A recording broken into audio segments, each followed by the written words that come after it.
मैं एक practical question पूछूं, एकादशी शुरू कब होगी? तो शायद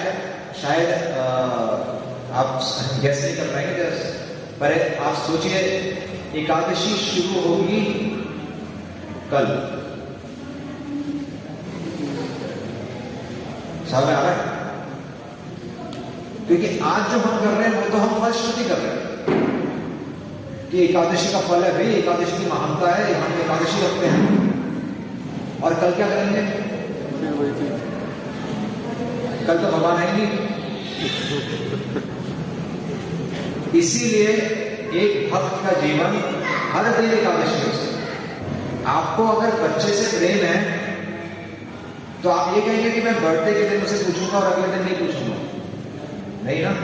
अगर बच्चा, जैसे फॉरेन में कल्चर है कि माता पिता का बर्थडे है तो मदर्स डे, फादर्स डे, और पूरे साल कुछ नहीं, पूरे साल कुछ नहीं। पर हमारी परंपरा क्या कहती है? रोज माता पिता के पहुंचो, है कि नहीं? रोज भगवान को भोग लगाओ। एक दिन थोड़ी होता है भाई, जन्माष्टमी का हम भोग लगा रहे हैं, अगले दिन भोग नहीं लगाएंगे क्या? अगले दिन भी तो भगवान को देंगे। कोई छुट्टी होती है, संडे की छुट्टी होती है, अच्छा ही होता है। घर में गृहिणी की कभी छुट्टी होती है? क्योंकि वो प्रेम करती है ना, परिवार वालों से प्रेम करती है, इसलिए चाहे सर्दी हो गर्मी हो उसे काम करना ही करना है। वो आज का कंसेप्ट है कि आज संडे का दिन है, आज ब्रेड खा लीजिए, आज मेरी छुट्टी है। ऐसा नहीं होता है। आज रेस्टोरेंट से मंगा लेते हैं, आज घर में कुकिंग नहीं होगी। ये क्या है? ये प्रेम नहीं है। प्रेम तो है कि 365 दिन रोटी बराबर है, ये प्रेम। ओम नमो भगवते वासुदेवाय। ओम नमो भगवते वासुदेवाय। ओम नमो भगवते वासुदेवाय। ओम नमो भगवते वासुदेवाय। ओम नमो भगवते वासुदेवाय। ओम ज्ञानतिमिरन्धस्य ज्ञानाञ्जनशलाकया चक्षुरुन्मिलितं तस्मै श्रीगुरुवे नमः। हरे कृष्ण। आज भगवद गीता से हम एक श्लोक डिस्कस करेंगे। इको तो नहीं है, थोड़ा सा काम करना। तो भगवद गीता का आज हम सबसे, ये हमारी दृष्टि में सबसे महत्वपूर्ण श्लोक, तो कोई जानता है श्लोक कौन सा है? भगवद गीता का सबसे महत्वपूर्ण श्लोक 18.66। तो मैंने आंसर सही है, बट मैंने क्वेश्चन थोड़ा सा घुमा के पूछा था। मैंने पूछा था हमारी दृष्टि से 18.66 तो गोल हो गया, बट हम कहां पर हैं? तो इसलिए हम कहां पर हैं वो समझने के लिए भगवद गीता का मोस्ट इंपॉर्टेंट श्लोक हमारे लिए है भगवद गीता 1.1, सबसे पहला श्लोक भगवद गीता का। और वो श्लोक कौन बोल रहा है? वो श्लोक भगवान में नहीं बोल रहे, क्योंकि गीता वहीं से शुरू हो रही है। अगर वो श्लोक इतना महत्वपूर्ण नहीं होता तो गीता का पहला श्लोक नहीं होता। मतलब भगवान के बोलने से पहले धृतराष्ट्र का श्लोक भगवद गीता में, और क्यों है वो हम डिस्कस करें। तो मैं श्लोक बोलूंगा, आप सब दोहराइएगा। ये धृतराष्ट्र के शब्द भगवान के नहीं, पर गीता का हिस्सा। धृतराष्ट्रवाच धर्मक्षेत्रे कुरुक्षेत्रे संवेदायुत्सवः मामकः पाण्डवश्चैव किमकुर्वत संजय धर्मक्षेत्रे कुरुक्षेत्रे संवेदायुत्सवः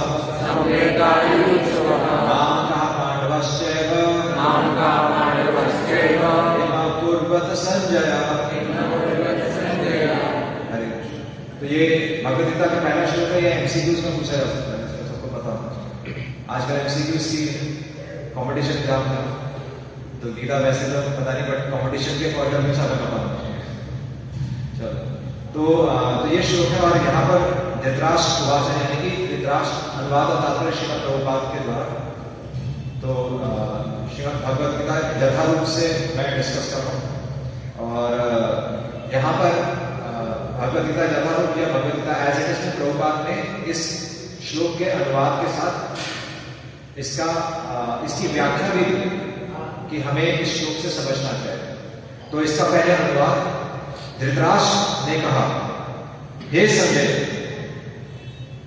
धर्म क्षेत्रे कुरुक्षेत्र, धर्म क्षेत्र यानी कि धर्म क्षेत्र में, और कहा धर्म क्षेत्र में कुरुक्षेत्र, कुरुक्षेत्र यानी कि कुरुक्षेत्र का जो धर्म क्षेत्र है, तो धर्म क्षेत्र कुरुक्षेत्र समवेत, समवेता यानी कि इकट्ठे हुए युयुत्सव, युयुत्सव यानी कि युयुत्सव जो लड़ने के लिए इच्छुक, मामकः पांडवस्य, मामा का मतलब मेरे, पांडवस्य यानी कि और पांडवों के पुत्रों ने,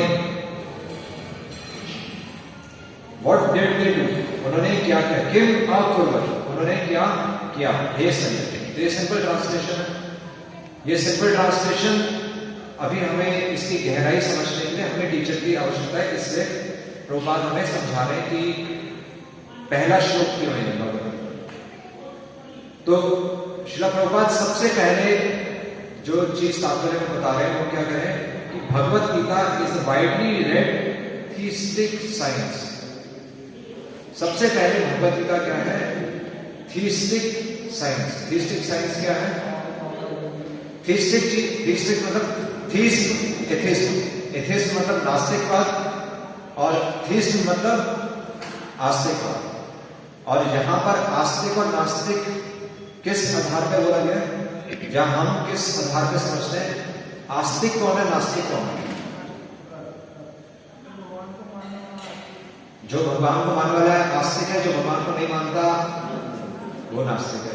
पर इस परिभाषा से तो असुरों को पता था कि विष्णु भगवान है, हिरण्यकश्यप को पता था कि विष्णु भगवान है, तो आस्तिक को नास्तिक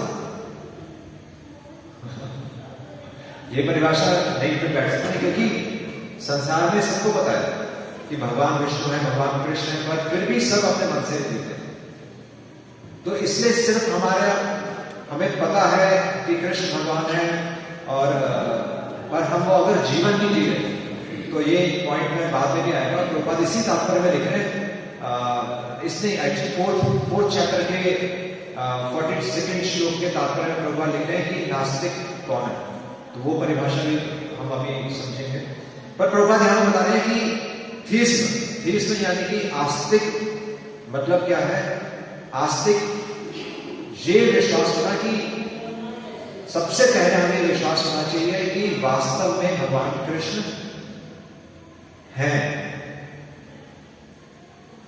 क्योंकि अगर हम कृष्ण को भगवान नहीं समझेंगे तो गीता आरंभ ही नहीं होगी, गीता शुरू नहीं हो सकती अगर हम इसको आप स्कॉलरली एंगल से लिखेंगे कि गीता में अलग अलग लेवल्स हैं। गीता में एक बार केशव जी बता रहे थे कि 8 लेवल्स हैं, अलग अलग लेवल्स से आप गीता को समझ सकते हैं। इसलिए जो लोग MBA करते हैं वो भी भगवद गीता पढ़ते हैं। जो लोग लोगों को गलत प्रेरित करके लड़ना सिखाते हैं, यानी कि कई जिनको बोलते हैं मर्सिनर्स, क्या बोलते हैं, मैं एग्जैक्टली वर्ड भूल गया, जिनको फाइट करने के लिए रेडी किया जाता है और पैसे मतलब वो मैं वर्ड एक्चुअली में मैं भूल गया, ऐसे ही करके कुछ है। तो जो जिहाद का गलत मीनिंग निकालते हैं वो भी गीता पढ़ते हैं, क्योंकि गीता में क्या है, उत्तिष्ठ भारत युद्ध करो बोलते हैं। देखो युद्ध करने के लिए लिखा हुआ है, भगवान की बात मानो, तो फिर उसको इंटरप्रेट करने के अलग अलग तरीके भी होते हैं, अलग अलग लेवल्स होते हैं। और गीता में अगर हम मोटा अगर हम 3 लेवल्स की चर्चा करें, 3 लेवल्स है। एक है नीति, पॉलिसी, जो आमतौर पे जो साधारण लोग हैं जो गीता पढ़कर जो तो अपनी स्टडीज अच्छी करना चाहते हैं, या कई लोग अपनी कंसंट्रेशन बढ़ाना चाहते हैं, तो वो गीता उसके लिए भी पढ़ते हैं। वो क्या है, वो चाणक्य नीति, जैसे चाणक्य नीति हेल्प करती है, उसी तरह लोग गीता के श्लोक की नीति की तरह अपनाते हैं। आप इंफॉर्मेशन ले सकते हो गीता से, पर गीता का मैसेज इंफॉर्मेशन नहीं। तो एक लेवल हो गया नीति, ठीक है, आप वो फॉलो करोगे आपको रिजल्ट आएगा। आपका कंसंट्रेशन बढ़ेगा, आपको माइंड कंट्रोल हो जाएगा। माइंड कंट्रोल पे गीता के सेशंस होते हैं, पर गीता का उद्देश्य नहीं है। भगवान हमें इस संसार में माइंड कंट्रोल करना नहीं सिखा रहे हैं, या अर्जुन को माइंड कंट्रोल करना सिखा रहे हैं। मतलब ये हंसने वाली बात है। अर्जुन युद्ध के बीच में भगवान अर्जुन को माइंड कंट्रोल करना थोड़ी सिखा रहे हैं, वो तो सेकेंडरी चीज है, मेन उद्देश्य नहीं। तो एक हो गया नीति, दूसरा हो गया धर्म। अब धर्म क्या है? साक्षात भगवान की वाणी, यानी कि साक्षात भगवान की इच्छा धर्म कहा जाता है। इसलिए सभी सारे समाजों में, सभी धर्मों में एक्चुअली भगवान की, जैसे कुरान हो गया, बाइबल हो गया, सब में एक्चुअली सब अपने जिनको फॉलो करते हैं, जो उनके जो मैसेंजर्स ऑफ गॉड है, जैसे जीसस को बोला था son of God, Allah is the messenger of, मतलब अल्लाह तो अल्लाह है, तो प्रॉफिट मोहम्मद ही वाज द प्रॉफिट, है ना। वो भगवान थोड़ी, वो खुद को भगवान नहीं बोलते, वो मैसेंजर होते। पर यहाँ पर भगवान साक्षात भगवान की इच्छा को समझना धर्म है, तो वो धर्म हो गया। पर गीता शुरू कहां से हो रही है? गीता शुरू हो रही है धर्म से, और अंत कहां हो रही है? गीता अंत कहां हो रही है? अब आप बोल सकते हैं गीता का चरण श्लोक माम एकम शरणम, तो भगवान वहां पर अंत कर रहे हैं गीता का। तो भगवान धर्म से शुरू कर रहे हैं, पर भगवान कह रहे सर्व धर्मान करते थे, भगवान कह रहे सारे धर्मों को छोड़। तो पहली बात तो यह है कि भगवान ऐसे नहीं कह रहे कि धर्मों को छोड़ दो, वो तो हम धर्म से जो अटैच हो जाते हैं, धर्म से अटैच होना यानी कि जो आमतौर पर धर्म बोला जाता है, जैसे सत्वगुण की बात होती है, जैसे अच्छे कपड़े पहने होने चाहिए, या हम नहाकर भगवान का नाम लेते हैं ना, ऐसे के मंदिर हम नहा के जाते हैं। पर क्या नाम लेने में नहाना जरूरी है? क्योंकि नाम साफ करेगा या नहाना साफ करेगा? साबुन थोड़ी साफ करेगा। अगर साबुन साफ करता तो हम तो कब के साफ हो चुके होते हैं। कितनी उम्र है हमारी, रोज नहाते हैं, पर साफ थोड़ी हो रहे हैं। पर भगवान का नाम साफ करेगा, इसीलिए धर्म से ऊपर भी कोई चीज। इसलिए कृष्ण प्रेम उमरतो महान, धर्म अर्थ काम मोक्ष, ये तो महाभारत का विषय है। पर गीता का विषय क्या है? भगवान कहने सब कुछ छोड़ दो, किसके लिए? मेरी इच्छा। वो है प्रेम। भगवान नीति से ऊपर उठाकर धर्म, और धर्म से भी ऊपर उठाकर प्रेम तक लेकर आए।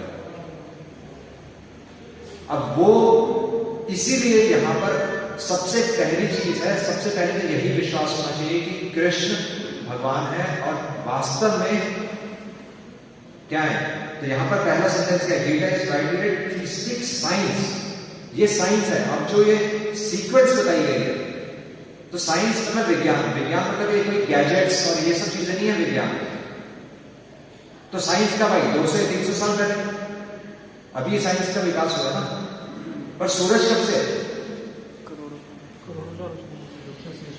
भाई भाप कब से बन रही है? बारिश कब से हो रही है? अन्न कब से उग रहा है? जीन्स कब से है? बताओ जीन्स कब से? जेनेटिक मेकअप सुना होगा आपने, न्यूक्लियर क्रोमोसोम्स, ये सब जो चीजें हैं, न्यूक्लियोटाइड्स, ये जो सब साइंस आज बात कर रही है, ये सब चीजें ये तो शुरू से है।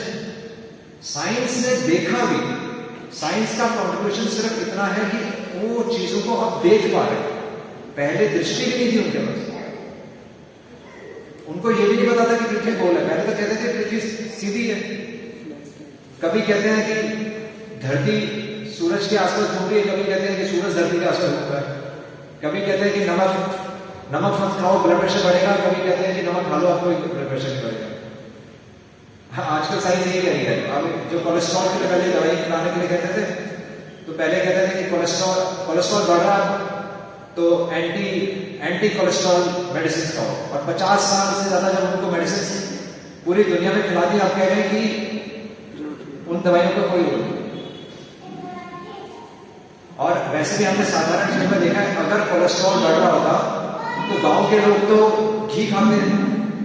मेरा फ्रेंड मेडिकल कॉलेज में मेरा कलीग था, तो उसके राजस्थान से था, राजस्थान यानी कि जहां पर हमारी वैदिक परंपरा अभी भी बची हुई, तो उसके दादाजी तो उसका कहना था कि रोज उसके दादाजी एक पाव नहीं पी जाते और हेल्दी, मतलब मेरे फ्रेंड ने भी आज तक जुकाम के लिए कभी मेडिसिन नहीं खाई। तो विज्ञान पहले था या विज्ञान आज है? विज्ञान शुरू से, केवल हम उसको अभी देख पा रहे हैं। और ये तो हम सब ने अनुभव किया होगा, आप किसी के बारे में अगर बहुत ज्यादा सोचें, जैसे हम सब घर में, आप कभी रिश्तेदारों के बारे में सोचते हैं? नहीं, मतलब कभी फ्रेंड्स के बारे में तो सोचते होंगे ना, तो सोच के उसी का फोन आ जाता, नहीं आता? हुआ है सबके साथ? नहीं हुआ? तो ये क्या है? ये साइंस को नहीं पता। अब इसका नाम उन्होंने दे दिया टेलीपैथी। टेलीपैथी बोलते हैं ना, मानसिक तरंगें। तो ये सब मैं इसलिए डिस्कस कर रहा हूं क्योंकि प्रभुपाद सबसे पहले ये बताने, it is a widely red, पूरे विश्व में भगवत गीता ही पढ़ी जा रही है, क्योंकि यहां पर विज्ञान है। और किसका विज्ञान है? भगवान का विज्ञान। ये साइंटिस्ट का विज्ञान नहीं जो चेंज हो जाएगा। यहां पर सनातन विज्ञान है, और विज्ञान इसलिए बोला गया कि अगर आप इसको फॉलो करोगे तो इसका रिजल्ट आएगा। विज्ञान, साइंस यही तो कहता है, आप एक्सपेरिमेंट करो, रिजल्ट आएगा। भगवान कह रहे हैं, सारे आचार्य यही कह रहे हैं कि आप भगवान का नाम लोगे तो रिजल्ट आएगा। नाम हम लेते नहीं, हम सीधा कहां पहुंच जाते हैं? हम सीधा पहुंच जाते हैं पंडित जी के पास कि कोई भी कुछ उपाय करिए। भाई उपाय कुछ नहीं करना, उपाय आपको खुद करना है। भगवान का नाम पंडित जी थोड़ी लेंगे। वैसे आजकल ये भी चला हुआ है, कई थेरेपीज हैं, आई थिंक रेकी में है, पता नहीं किस में है, तो वो कहते हैं कि आप फोन पे कनेक्ट हो जाओ तो हम आपके लिए नाम लेंगे। तो वो नहीं है, क्योंकि अगर हमारे जीवन में कुछ भी डिस्टर्बिंग एलिमेंट हो रहा है, अगर हमारे जीवन में कुछ भी डिस्टर्बिंग एलिमेंट है, तो उसके पीछे मैसेज है। अगर हम किसी और को पैसे दे देते हैं, अगर हम किसी और को हायर करते हैं कि मेरा या हम कोई मंत्र ले लेते हैं कि ये बच्चों को चुप करा देते हैं, तो अगर हम सोच रहे हैं कि पैसे खर्च करके हमारे ऊपर से संकट हट जाएगा या ग्रह हमारे ठीक हो जाएंगे, तो भगवान की प्लानिंग फेल हो जाएगी। भगवान ने हमारे जीवन में प्लान ही इसलिए किया है ताकि हम उस मैसेज को डिकोड कर सकें, और इसीलिए साइंस है। भक्ति करना साइंस है, भक्ति करना कोई भावुकता नहीं है। इसलिए सबसे पहली चीज हमें ये पता होनी चाहिए कि भगवान है यहाँ पर, भगवान इस संसार में है और हमारी हेल्प है। ये कोई टाइम पास या कोई रिटायरमेंट प्लान नहीं है। बार बार हम यही डिस्कस करते हैं, कोई रिटायरमेंट प्लान नहीं है कि हम जब बूढ़े होंगे तब हमें समझना है। गाड़ी आपने नहीं खरीदी, हमारी ये नई गाड़ी है ना, तो गाड़ी को चलाने के लिए पहले में साइंस को समझना पड़ेगा। तो इसलिए श्रील प्रभुपाद लिख रहे हैं, it is a widely read theistic science summarise in Gita Mahatmya. It says that one should read Bhagavad Gita very scrutinising. आपको भगवत गीता कैसे पढ़नी है ये भी बताया गया। भगवत गीता कैसे पढ़नी है, कैसे पढ़नी चाहिए भगवत गीता? एक क्राइटेरिया बताइए, भगवत गीता कैसे पढ़नी चाहिए? वैसे हम सोचते हैं कि भगवत गीता नहाकर पढ़नी चाहिए, भगवत गीता शुद्ध अवस्था में पढ़नी चाहिए, है ना? तो भगवत गीता पढ़ने के लिए सब एक उम्र होती है, पर भगवान क्या कह रहे हैं? भगवान कह रहे हैं ये सब कुछ नहीं है। भगवत गीता पढ़ने के लिए आपको टीचर के पास जाना, तद विधि प्रणिपातेन परिप्रश्नेन से गया। आपको क्वेश्चन करने पड़ेंगे with service attitude, with submission. Service and submission के साथ, सेवा भाव के साथ और शरणागति लेनी पड़ेगी। तभी भगवान कह रहे हैं ना, माम एकम शरणं। तभी हम कहते हैं वंदे हम जगत गुरु। भगवान कृष्ण सबसे पहले गुरु है, और हमने सारी बुक्स पढ़ ली पर भगवत गीता नहीं। अब यहां पर श्रील प्रभुपाद बता रहे हैं कि वो अब टीचर बताएगा कि ये पहला श्लोक क्यों है। तो यहां पर लिखा है कि वैसे तो अगर हम गीता पढ़े तो लोग गीता पढ़कर अपना अर्थ निकालते हैं।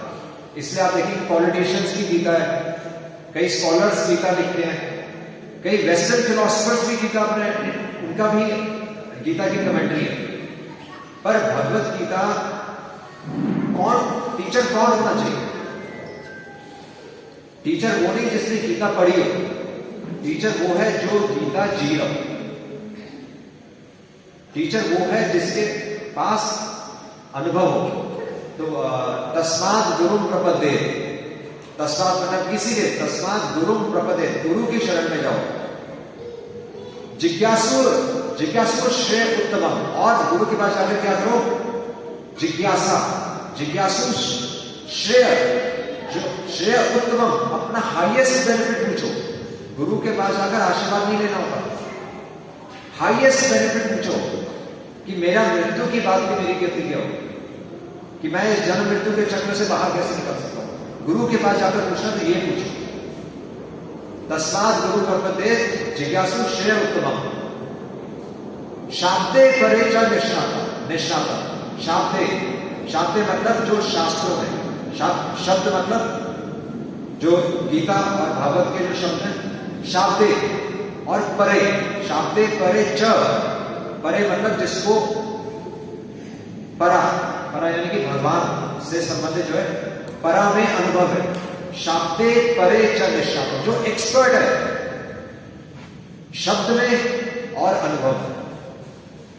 इसलिए हम देखेंगे जो स्कॉलर्स लिखते हैं, जो फिलोसफर्स गीता का अनुवाद करते हैं, उनके पास सिर्फ नॉलेज होती है, उनके पास इंफॉर्मेशन होती है, अनुभव नहीं। और इसलिए एक्चुअली तो वेस्टर्न फिलोसफर्स क्या कहते हैं? वेस्टर्न फिलोसफर्स, तो फादर ऑफ वेस्टर्न फिलोसफर कौन है? भूल गया। नहीं, तो फादर वेस्टर्न फिलोसफी, तो उनका कहना था कि, मैं नाम भूल गया, उनका कहना था क्योंकि मैं हूं इसलिए भगवान, अगर मैं नहीं हूं तो भगवान नहीं। ऐसा नहीं है। हमारी भगवत गीता क्या कहती है कि देर ऐसा कोई समय नहीं था कि तुम नहीं थे। भगवान अर्जुन को ये कहते हैं कि ऐसा कभी समय नहीं था कि तुम नहीं थे, ऐसा कभी समय नहीं था कि मैं नहीं था। फर्क सिर्फ इतना है कि तुम सब कुछ भूल चुके हो और मेरे को सब कुछ जाओ। भगवान अपने आप को जीवात्मा से अलग करते हैं। जीवात्मा होती है, जीवात्मा गलतियां करती है, जीवात्मा चीट करती है, जीवात्मा झूठ बोलती है, पर भगवान का नाम है अच्युत। वो कभी नहीं चूकते। वो जो ज्ञान दे रहे हैं वो कभी नहीं चूकेंगे उस ज्ञान से। और वो उनको भक्त वत्सल बोला जाता है। वो हमेशा अपने भक्त के हितैषी, परित्राणाय साधूनां विनाशाय च दुष्कृताम्। उनका आने का एक ही लक्ष्य होता है, हरे कृष्ण, उनके आने का एक ही लक्ष्य होता है कि भक्तों की जो एंजाइटी है उसको कैसे दूर करें। भक्त भगवान के दर्शन करना चाहते हैं, इसीलिए भगवान अवतार है। और यहां पर इसलिए बता रहे हैं कि सबसे पहले यहां पर अब क्या है, धर्म क्षेत्र कुरुक्षेत्र। कई लोग बोलते हैं कि कुरुक्षेत्र है नहीं, जो ये कुरुक्षेत्र है ये वास्तव में कुरुक्षेत्र नहीं है जो हम कुरुक्षेत्र देखते हैं। वो कहते हैं कुरुक्षेत्र हमारा शरीर है और ये भगवत गीता सिर्फ हमें ज्ञान देने के लिए बोली गई है ताकि हम इस संसार में फंसे हैं। तो वो बिल्कुल गलत है, क्योंकि यहां पर क्या लिखा है, धर्म क्षेत्र कुरुक्षेत्र। कुरुक्षेत्र हमेशा से धर्म का क्षेत्र है। ऐसा नहीं है कुरुक्षेत्र महाभारत के से धर्म का क्षेत्र बना, बल्कि महाभारत इसलिए हुई कुरुक्षेत्र में क्योंकि कुरुक्षेत्र धर्म का क्षेत्र है। ऐसा पहले आचार्य लिख रहे हैं। और धर्म का क्षेत्र होने के नाते ये मैसेज क्लियर था कि यहां पर विजय किसकी होगी, धर्म की विजय। पहले से पता था कि धर्म की विजय। अब कह रहे हैं कि धर्म क्षेत्र कुरुक्षेत्र समवेता योगसेवा, कि वहां पर एकत्रित हुए और लड़ाई करने के लिए इच्छुक मामका पांडवाश्रम। तो ये कौन कह रहे हैं, धृतराष्ट्र। तो यहां पर प्रश्न उठता है कि यहां पर धृतराष्ट्र को सबसे पहले गीता में क्यों प्रस्तुत किया गया। तो धृतराष्ट्र कौन है, धृतराष्ट्र क्या कह रहे हैं, मामका, मेरे और पांडवों के पुत्रों ने क्या किया, किम अकुर्वत। तो आचार्य बताते हैं यहां पर धृतराष्ट्र इसीलिए है क्योंकि धृतराष्ट्र सब कुछ जानता था कि धर्म क्या है, अधर्म क्या है। असुरों को भी सब पता ही होता है, वैसे भी हिरण्यकशिपु, हिरण्याक्ष, उनको भी पता था, आत्मा का ज्ञान उनको भी पता था। इवन शुक्राचार्य, जब बलि महाराज के पास वामन देव आए, तो शुक्राचार्य को भी पता था कि विष्णु वेश बदलकर वामन के रूप में तुमसे 3 बार भूमि मांगने आ रहे हैं। तो उन्होंने बलि महाराज को चेतावनी दी थी कि वो तुम्हें छल करने आ रहे हैं वहां से, पर बलि महाराज भगवान के भक्त हैं। बलि महाराज ने कहा अगर भगवान स्वयं ही आ रहे हैं तो फिर उनको कैसे मना कर सकते। तो असुरों को भी पता होता है कि कृष्ण भगवान है, विष्णु भगवान, पर जो भगवत श्रील प्रभुपाद तात्पर्य में लिख रहे हैं 4th चैप्टर के लास्ट श्लोक में लिख रहे हैं दिव्य ज्ञान, नॉलेज, तो जो भगवत गीता समझने का प्रयास नहीं करता, नहीं, वहां लिख रहे हैं जो भगवत गीता नहीं समझता। वैसे तो हम ये बोल सकते हैं जो भगवत गीता समझने का प्रयास नहीं करता वो अश्रद्धालु। पर प्रभुपाद ने एक स्टेप और आगे लिखा। प्रभुपाद कह रहे हैं कि जो भगवत गीता नहीं समझता वो अश्रद्धालु। अभी जब हमने नगर संकीर्तन किया तो हम कितने लोगों के सामने से निकले, नहीं, पर सब लोग कहां फंसे हुए थे। हमने देखा सब बच्चे, या तो बच्चे खेल कूद में लगे हुए थे, सब जो बड़े बूढ़े हैं वो सब जिम कर रहे हैं, मतलब पार्क में जिम कर रहे हैं, पर भगवान का नाम लेने के लिए कोई इच्छुक नहीं था। मतलब बहुत ही हमारे लिए दुर्भाग्य वाली बात है। और ये इसीलिए बोला जाता है कि हम जड़ हैं, हम चेतन, यानी हमारी चेतना जागृत नहीं है। अभी हम सोए हुए हैं, भगवान की दृष्टि में अभी हम सोए हुए हैं। हो सकता है संसार में हम बहुत एक्टिव हैं, पर भगवान की दृष्टि से हम सोए हुए हैं। इसलिए जड़ और चेतन का मिल सकता है। चेतना, इसलिए हमारी चेतना ऊपर होनी चाहिए। तो जहां पर जब धृतराष्ट्र को भी पता था कि दुर्योधन अधर्म के रास्ते पर चल पड़ा, जैसे माता पिता को पता होता है, माता पिता को पता नहीं होता बच्चा गलत कर रहा है, सबको पता है, सबको घर में, सबके घर में तो एक ही सिचुएशन है। कोई घर में आजकल क्या बोलते हैं वो, क्या बोलते हैं, सतयुग तो नहीं, सबको पता है कि घर में बच्चों की हालत बहुत ही खराब है, बट फिर भी माता पिता कुछ नहीं कर पा रहे। एग्जैक्टली धृतराष्ट्र के साथ यही था। धृतराष्ट्र को भी पता था कि दुर्योधन गलत कर रहा है, पर धृतराष्ट्र खुद कह रहे हैं कि मेरा जो मेरे पुत्र से मोह है, इसलिए मैं उसको रोक नहीं पा रहा। तो ये सिचुएशन किसकी है? सभी की। और इसीलिए हमारी स्थिति कहां है? इसीलिए हम पहले श्लोक पर ही हैं। और यहां पर इसलिए क्या लिखा है? मामका पांडवाश्रय, मेरे पुत्रों। गीता कहां से शुरू होती है? मैं से। धृतराष्ट्र मतलब धृतराष्ट्र चलो एक किरदार है, पर हमारे अंदर ही धृतराष्ट्र, हमारे अंदर ही रावण है ना, जैसे हम कहते हमारे अंदर ही रावण। और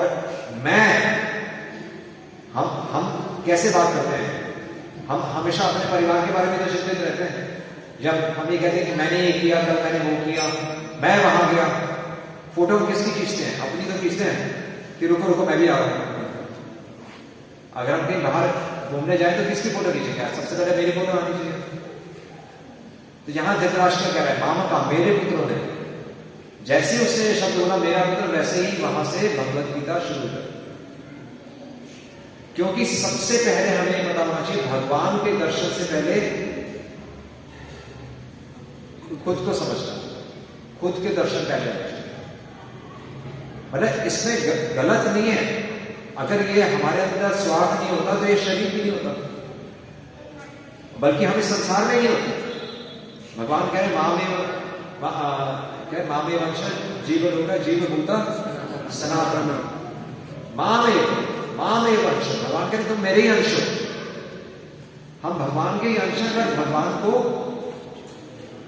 भगवान को भूल चुके। और भगवान को भूलकर अब हम किसमें पढ़े?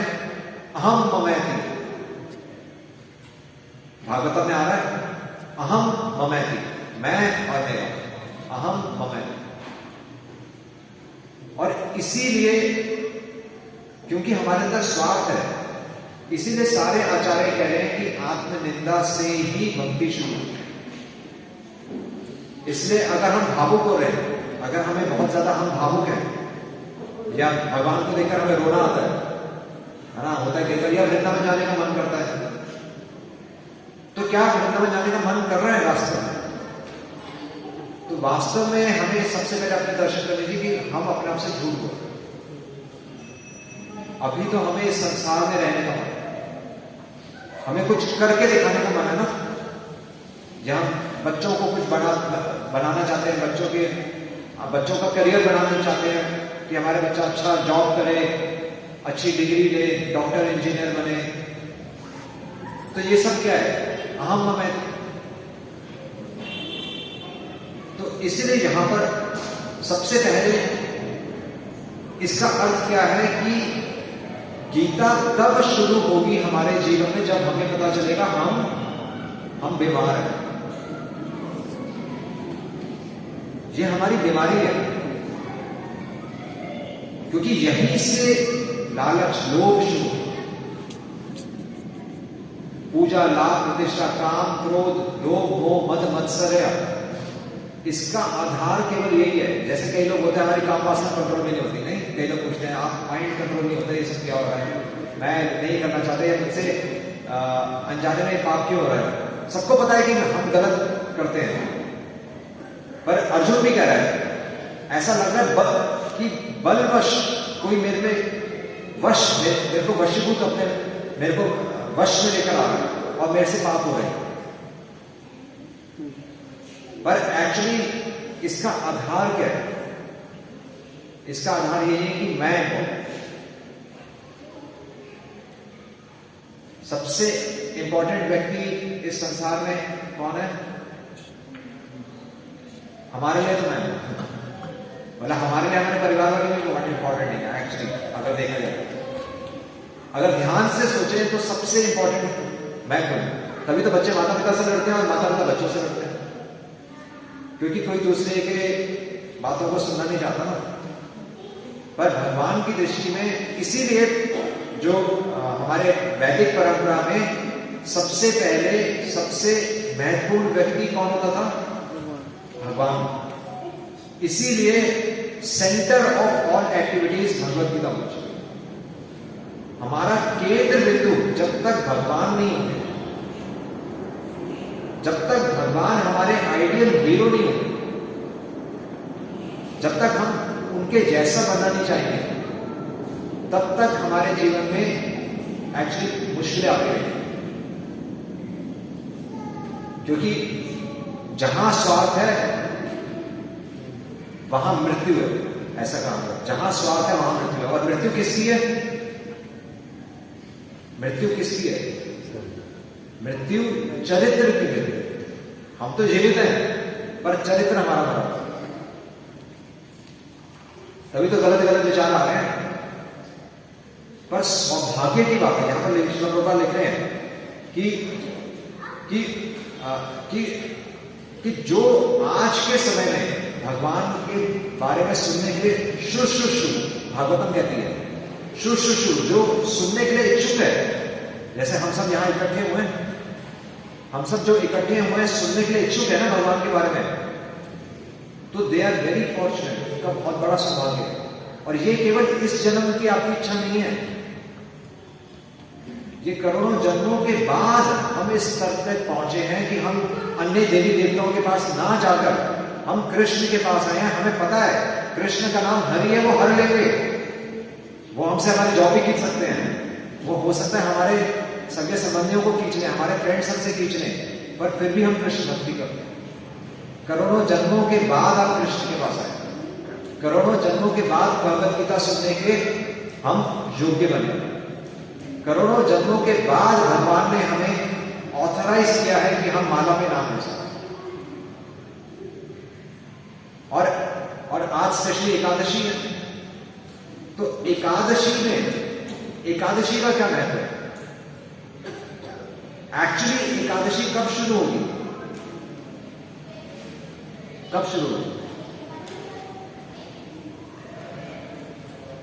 एकादशी में हमें क्या करना चाहिए? अपने बारे में सोचना छोड़ दें और ज्यादा से ज्यादा नाम लो। हम स्पेशली आज हमने प्रोग्राम अरेंज किए सबकी मदद से, है ना, तो सब यहाँ स्पेशली आए हुए हैं, सब अपना समय ले रहे हैं। पर एकादशी शुरू कब होगी, प्रश्न ये है।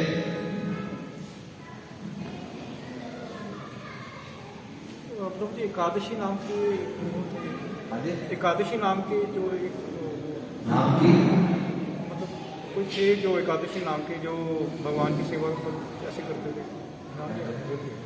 एकादशी नाम के कोई संत थे जो अच्छा नहीं, वो तो चलो वो स्टोरीज की बात नहीं कर रहा मैं। एक प्रैक्टिकल क्वेश्चन पूछो, एकादशी शुरू कब होगी?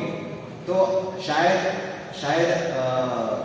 आप गेस नहीं कर पाएंगे, पर आप सोचिए एकादशी शुरू होगी कल। समझ में आ रहा है?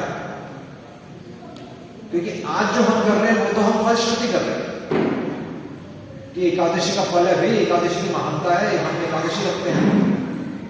और कल क्या करेंगे? कल तो भगवान है ही नहीं। इसीलिए एक भक्त का जीवन हर दिन एकादशी हो सकता है। समझ रहे हैं? व्रत कोई एक दिन नहीं होता। जो व्रत हम रख रहे हैं वो तो फलश्रुति है। इसीलिए हम कहां फंस गए? हम नीति से आकर हम धर्म में फंस गए। प्रभुपाद यही करें, इसको में सब मतलब मैक्सिमम डिवोटीज स्वर्ग जाएंगे, भगवान के धाम नहीं जाएंगे, क्योंकि भगवान प्रेम की भाषा बोलते हैं। आपको अगर बच्चे से प्रेम है तो आप ये कहेंगे कि मैं बर्थडे के दिन उसे पूछूंगा और अगले दिन नहीं पूछूंगा, नहीं ना। अगर बच्चा, जैसे फॉरेन में कल्चर है कि माता पिता का बर्थडे है तो मदर्स डे, फादर्स डे, और पूरे साल कुछ नहीं। पर हमारी परंपरा क्या कहती है? रोज माता पिता के पहुंचो, है कि नहीं? रोज भगवान को भोग लगाओ। एक दिन थोड़ी होता है भाई, जन्माष्टमी का हम भोग लगा रहे हैं, अगले दिन भोग नहीं लगाएंगे क्या? अगले दिन भी तो भगवान को देंगे। कोई छुट्टी होती है, संडे की छुट्टी होती है, अच्छा ही पता है। घर में गृहिणी की कोई छुट्टी होती है, क्योंकि वो प्रेम करती है ना, परिवार वालों से प्रेम करती है, इसलिए चाहे सर्दी हो गर्मी हो उसे काम करना ही करना है। वो आज का कंसेप्ट है कि आज संडे का दिन है, आज ब्रेड खा लीजिए, आज मेरी छुट्टी है। ऐसा ही होता है। आज रेस्टोरेंट से मंगा लेते हैं, आज घर में कुकिंग नहीं होगी। ये क्या है? ये प्रेम नहीं है। प्रेम तो है कि 365 दिन रोटी बराबर है, ये प्रेम है ना। प्रेम भगवान से प्रेम एकादशी के दिन ही करेंगे बस। इसीलिए नीति की बात नहीं हो रही, धर्म की भी बात नहीं हो रही, यहां प्रेम की बात हो रही है। भगवान ये श्लोक बोली क्यों है? भगवान ने गीता बोली क्यों है? To reclaim the fallen souls. क्योंकि हमारी जो स्वतंत्र इच्छा थी, जो बच्चे माता पिता के प्रेम से भटक कर सोचते हैं कि मैं कनाडा जाकर पढ़ाई करूंगा, कनाडा जाकर मैं पैसे कमाऊंगा, तो माता पिता कह रहे हैं उनको वापस आकर्षित करने के लिए, भगवान कृष्ण कह रहे हैं मैं तुम्हें गोलोक धाम वापस ले जाने के लिए मैं अवतार ले रहा हूं। गीता इसलिए बोल रहा हूं, गीता का उद्देश्य शुभ अशुभ नहीं है। गीता का उद्देश्य पाप पुण्य भी नहीं है। गीता का उद्देश्य है कि आपको और मुझे इस संसार से निकलने की इच्छा होनी चाहिए। वृंदावन में रहने की इच्छा नहीं होनी चाहिए। मतलब वृंदावन तो एक चेतना है ना। ऐसा भी नहीं कि वृंदावन जाकर हम थोड़ी चेंज होंगे। अगर आप अपना वातावरण चेंज कर रहे हैं, हमें चेंज होना है ना। वृंदावन तो वृंदावन है, हम वृंदावन में भी जाकर टीवी देखेंगे, हम वृंदावन में भी जाकर रस्ते भी जाएंगे। तो चेंज हमें खुद को करना है, हम वृंदावन को जाकर चेंज कर देंगे। ऐसे ही होता है, वृंदावन को जाकर चेंज कर देते हैं लोग। जो मार्केट खुली है किसके लिए खुली है? क्योंकि ग्राहक है। तो एक्चुअली हम नीचे खींच लेते हैं, हम भगवान का नाम नीचे खींच लेते हैं। भगवान का नाम तो अपने में पूर्ण सक्षम है। ऐसा बोला जाता है ना कि आप एक बार नाम लो, आपके सारे पाप खत्म हो जाएंगे। तो कितनी बार नाम ले लिया? क्यों नहीं हो रहे पाप खत्म? क्योंकि विश्वास है। जब राम का नाम पत्थरों पे लिखा था तो पत्थर तैरे थे कि नहीं तैरे थे? तैरे तो वो क्यों तैरे थे? क्योंकि उनको विश्वास था। हमें विश्वास नहीं है, इसलिए हम बच्चों को डॉक्टर इंजीनियर बनाना चाहते हैं, हम बच्चों को भक्त नहीं बनाते। बच्चे की अच्छी नौकरी करती है तो हमें बहुत खुशी होती है, पर अगर बच्चा गलती से मंदिर अगर 2 घंटे फालतू लगा ले गुस्सा तो फिर तो सायरन बज जाएगा, अरे ये क्या हो गया इसे, ये पागल हो गया है। ये उम्र थोड़ी है, क्योंकि विश्वास नहीं है। विश्वास नहीं, इसीलिए सबसे पहला सेंटेंस यही है, थीस्टिक साइंस। आप करके देखिए, भगवान का नाम लेकर देखिए आप अपने जीवन में, और फिर सारे काले धागे चुनिए, सारी अंगूठियां गायब हो जाएंगी, है अंगूठियां, कोई आशीर्वाद लेने नहीं आएगा। आप भगवान का नाम अपने घर में अगर आप 3 बार शंख बजाएंगे तो उस घर में कोई भूत प्रेत नहीं आ सकता, क्योंकि शंख नीति के लेवल पर मत बजाइएगा कि शंख बजाने के लिए बोला तो शंख बजा दो, तो शंख बजाने का मतलब है आरती भी होनी चाहिए उसको। तो ऐसे ही होता है, हम नीति के लेवल पर फंस जाते हैं, धर्म के लेवल पे हम रीति रिवाज में फंस जाते हैं, पर प्रेम आना चाहिए, हर एक्शन में प्रेम होना चाहिए कि आज एकादशी का दिन है, आज भगवान को हमें खुश करना है। मतलब वैसे तो हर दिन एकादशी होनी चाहिए, वही कंसेप्ट है, कल हमारी एकादशी होनी चाहिए, परसों हमारी एकादशी होनी चाहिए, रोज हमारी एकादशी होनी चाहिए, बल्कि वास्तविक प्रेम तो भगवान से ही होता है। इस संसार में कोई प्रेम की कोई चीज नहीं है, सारे आचार्य कह रहे हैं इस संसार में प्रेम नाम की कोई चीज नहीं। आप आज मानो या आप 20 साल बाद मानो या आप 50 साल बाद मानो, इस संसार में प्रेम नहीं। तो ऐसा सभी आचार्य लिखते हैं, और इसीलिए ये हमें हमेशा ध्यान रखना है, हमेशा हमें ध्यान रखना है कि हम क्या है, हम अधम हैं, है ना, हम अयोग्य, हम अभी योग्य नहीं भगवान का नाम लेने। हमारा स्तर क्या है, धृतराष्ट्र का लेवल है, पहले श्लोक पर ही हम अभी तक हमने अपनी बीमारी को एक्सेप्ट नहीं किया। बीमारी लगी, बीमार हो नहीं ना, आप बीमार हो, हेल्दी हो, आप तो सब हंस रहे हैं। बीमार होते तो डॉक्टर के पास जाना होता है, नहीं जाना होता, और डॉक्टर जैसी मेडिसिन बोलता है आपको प्रिस्क्रिप्शन आपको वैसी ही लेनी पड़ेगी। हमारी बीमारी का इलाज भगवत गीता है। हम ऐसा नहीं हम कह सकते कि हम आधी चीज नहीं है, आधी चीज नहीं है। भाई बीमारी बता दी तो उसका इलाज भी बता रहे हैं। आप सब भगवत गीता अपने जीवन में लगाइए। मैं ये नहीं कह रहा मेरा नाम लीजिए, मैं ये नहीं कह रहा कि उस गुरु का नाम लीजिए। हम क्या कह रहे हैं, वंदे हम जगत गुरु, भगवान कृष्ण का नाम है। बल्कि वो लोग चीट करते हैं जो गुरु कहता है कि मेरा नाम है, जो बोलते हैं कि मैं कान में तुम्हें मंत्र बताऊंगा, किसी को बताना नहीं। भाई अगर उनके मंत्र से कुछ होना होता तो आपका जीवन नहीं बदल गया होता, किसी का जीवन बदला ही नहीं। इतने करोड़ों वर्षों से लोग नाम ले रहे हैं, धीरे धीरे पता नहीं होता जाता है, बच्चे तो हाथ से निकल रहे हैं, घर में लड़ाइयां होगी, घर टूट गए, बर्बाद हो गए, घर बर्बाद हो गए, अभी भी हम एक्सेप्ट करने को तैयार हैं। तो ये समय की मांग है। पूरा डालीमा विहार, पूरा राजपुरा, पूरा नॉर्थ इंडिया, पूरा भारत, पूरा विश्व सोया हुआ। और भारत में जिसने भारत में जन्म लिया है उसका कर्तव्य है कि ये ज्ञान उनको खुद समझे और दूसरों को दे। सिर्फ अपने तक हमें सीमित नहीं रहना है ना, पहले अपने बच्चों को बताएं और बल्कि आप दूसरों को ये नॉलेज दीजिए। कोई अगर फोन करे तो आप उसे भगवत गीता के बारे में बताइए, वो आपका टाइम यूटिलाइज होगा और तब आप कर्मों के बंधन में नहीं फंसे। अगर भगवान के विषय में बोलोगे तो कर्म बंधन नहीं आएगा।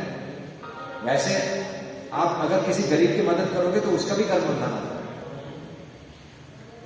आपने किसी गरीब की मदद की और अगर उसने कुछ गलत काम किया तो 50% कर्मा से। ये लॉ है, लॉज ऑफ नेचर, प्रकृति के नियम है आपको। और अगर आपने किसी को हेल्प कर दी तो उसका पुण्य झेलने के लिए आपको वापस आना पड़ेगा, आपको स्वर्ग मिलेगा।